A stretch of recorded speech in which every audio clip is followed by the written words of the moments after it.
Happy birthday to.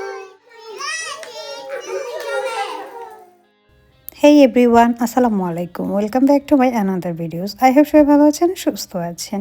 12 ডিসেম্বরের video নিয়ে চলে আসছি আজকে এতদিন পরে। আর 12 ডিসেম্বর ছিল আমার বড় ভাতিজির শুভ জন্মদিন। আর ওর জন্মদিনে ছোট্ট একটা কেক নিয়ে আসছিলাম। আর হচ্ছে এখানে ছোটোখাটো করে একটু আয়োজন করছিলাম। 3 বাচ্চাকে একসাথে, কত কিউট লাগতেছে, মাশাল্লাহ মাশাল্লাহ। আর আমাদের সাজিদের তো কেক দেখলে মাথা ঠিক থাকে না, মনে হচ্ছিল আজকে জন্মদিন সাজিদের নুসাইবার না। আর নুসাইবাকে সে হচ্ছে কেকের পাশে বসতেই দেয় নাই, সেই বসেছিল। যাই হোক, আমার মাটা অল্পতেই সন্তুষ্ট। ও কেক দেখে খুশিতে হচ্ছে একদম দিশেহারা হয়ে গেছে। আর 3জনে মিলে, মানে এখানে 4 বাচ্চা আমাদের ফ্যামিলি, আমার বাবার বাড়িতে এই 4টা হচ্ছে নাতি নাতনি আর কি।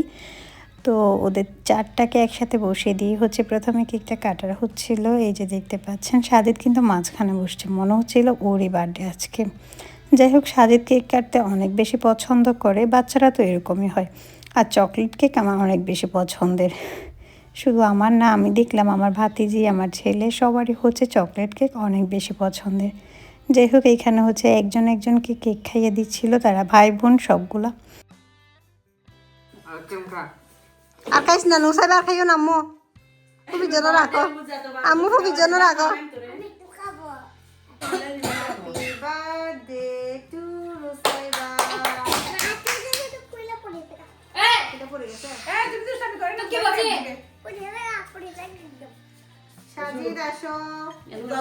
নুসাইবার হচ্ছে কেক কাটা শেষ, সে কেক খাইছে, এখন বলতেছে তোমরা কাটো, আমি চলে যাই। তোকে অনেক জোর করে হচ্ছে আনছিলাম, ও এখন আমাকে কেক খাইয়ে দিচ্ছিল।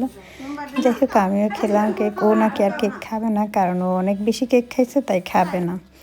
তো যাই হোক, কেক খাওয়ার পর হচ্ছে আমি একটা মিরর ভিডিও নিচ্ছিলাম। আর মিরর ভিডিও নিতে গিয়ে দেখি ঘরের অবস্থা বেহাল। যাই হোক, ইগনোর করবেন ঘরের অবস্থা। যাই হোক, এই শাড়িটা হচ্ছে আমার বিয়ের 3য় শাড়ি ছিল।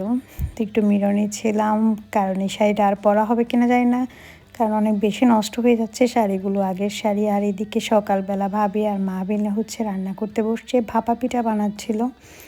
শীতের দিনে ভাপা পিঠা থেকে খেতে তো বেশ মজাই লাগে। আর এদিকে হচ্ছে আব্বু বাজার করে নিয়ে আসছে, আম্মু বাজার কাটতেছে, আর এদিকে ভাবি হচ্ছে পিঠা বানাচ্ছিল, কারণ আম্মুর নাকি পিঠাগুলো উঠতেছিল না, মানে হচ্ছিল না। মাটির চুলায় শীতের দিনে পিঠা কিন্তু বেশ মজা লাগে। আর গ্রামের মধ্যেই হচ্ছে এই জিনিসটা পাওয়া যায়। আমি যেহেতু গ্রামের মেয়ে, আমার ভিডিওতে গ্রামীণ পরিবেশের হচ্ছে ভিডিওই বেশি থাকবে। তাছাড়া এখানে আমি অনেকগুলো হ্যান্ড পেন্টিং টিউটোরিয়ালও শেয়ার করে থাকি। সো আমার ভিডিওর সাথে বা আমার চ্যানেলের সাথেই থাকবেন। আমার এখানে সব ধরনের ভিডিওই পাওয়া যায়। সো আজকের মতো এখানে শেষ করছি, সবাই ভালো থাকবেন, আল্লাহ হাফেজ।